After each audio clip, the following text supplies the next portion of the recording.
This is the Hidden Killers podcast with Tony Brueski. Featuring former FBI Special Agent and Chief of the Counterintelligence Behavioral Analysis Program, Robin Dreeke. What the defense is trying to argue here is a conspiracy, basically. So it's kind of Karen Reedish. It's almost as if, Proctor took a vacation to Las Vegas and had a little bit of fun, but obviously that's not what happened.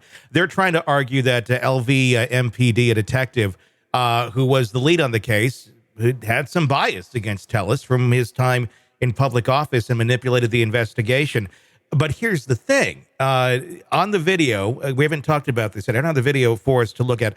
But what you have here is various surveillance cameras, Ring doorbell cameras, capturing a man. We can't really see the face clearly, but he's wearing a giant gardening hat, if you will, and also like a blaze orange suit, which I find to be kind of interesting if you're trying to be discreet and you're wearing like one of the most like obnoxious colors there are. The sneakers you can see. There's a very descriptive bag that he's wearing, and it just so happens that all of these items were then found in Tellis's garage, but they were cut up into little pieces. Which, again, that to me doesn't make a lot of sense. It's not like a credit card where let's get rid of this and chop the number up. What do you make of that? They're going to try and argue that this was all planted by the Las Vegas PD.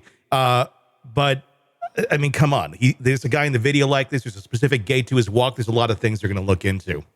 Yeah, and they're also going to be able to find DNA on all that stuff as well. Yes. So it'll be touch DNA at the very least. That'll be on that stuff. They'll be able to tie to him.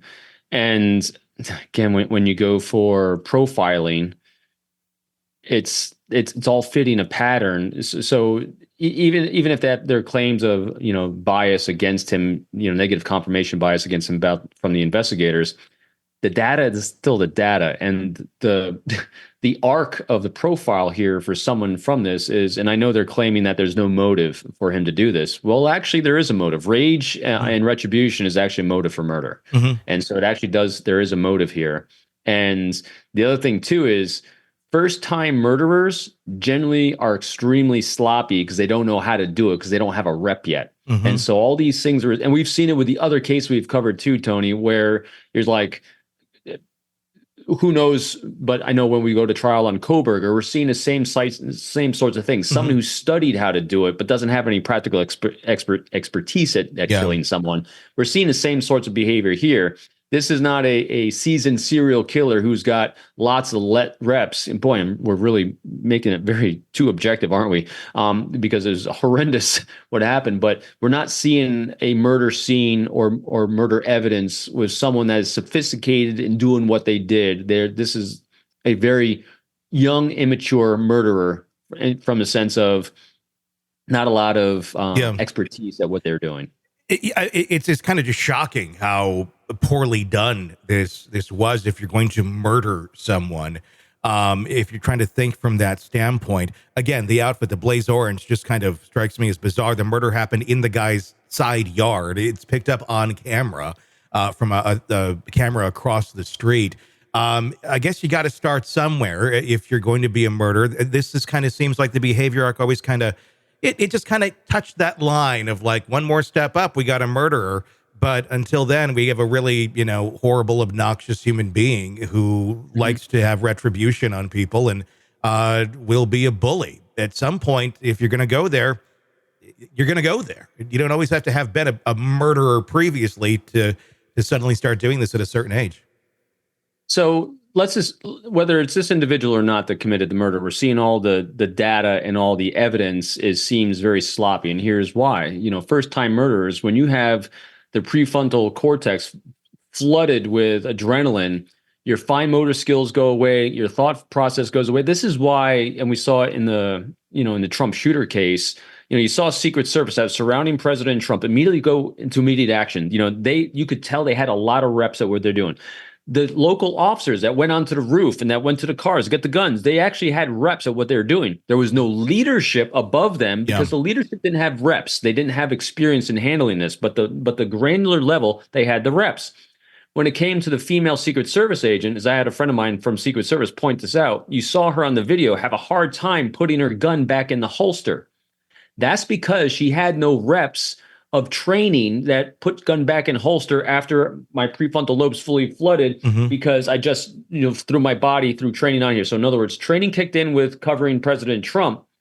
Fine motor skills are now working, so you rely on training and those reps, which wasn't there when she's trying to reholster the gun. Yeah. That's why she couldn't do it. It wasn't anything else except no fine motor skills when that's happening. So what we're seeing with a first-time murderer is no thoughtful process, that you can't plan for the fog of war, which is the first time you kill someone, everything's going to go sideways from what you thought it was going to be. And you're going to be in a manic panic state to, oh my gosh, I did this, I got to do this, I got to do it. And so you start seeing extreme sloppiness. And this is why we catch a lot of these people, because they are crude. They have no reps in it, thankfully. And you can't plan for chaos. There is no standard operating procedure for the chaos of murdering someone, luckily. And so this is where people like this get undone. You think it's somebody that just, because the sloppiness of it, obviously, like you just said, if you're going to go do it, it's likely going to be sloppy your first time out, even if you did plan for it a bit. Do you look at this case as one where he was sitting there, he was planning this for a while after, because he lost the re-election bid, and he blamed a lot of it on Jeff, on the reporting. So there's the motive. But the fact that it was just done so bizarrely with, like, again, I keep going back to the blaze orange. It's just like, what the hell are you thinking? That and then keeping the evidence, cutting it up in the house. Is this someone who kind of like snapped in some way, shape, or form, or lost their mind and just in this is fit of rage, I'm just gonna go do this today? Or was this, meticulously planned out, but very poorly planned out? Again, my sense from the limited optic we have on the outside and conjecture and limited data points, not being a licensed clinician, this looks like a fit of rage to me. Yeah. And he's had fits of rage throughout his life. I guarantee it. And so this was an escalation of that rage where you get into that emotional hijacked moment and he couldn't control himself and he did really dumb things. Yeah. All right, true crime addicts, let's cut the crap. You're knee-deep in the gory details of your favorite podcast when suddenly a commercial hits like a bad meal. Seriously? You deserve better. Upgrade to True Crime Today Premium Plus on Apple Podcasts, where you can binge without those annoying ads. Plus, get extended interviews that go deeper into the darkness and early access to episodes so you can be the first to know. It's like trading up from fast food to fine dining, but with more blood. So, go ahead. Search for True Crime Today Premium Plus on Apple Podcasts. Subscribe and feast on the good stuff.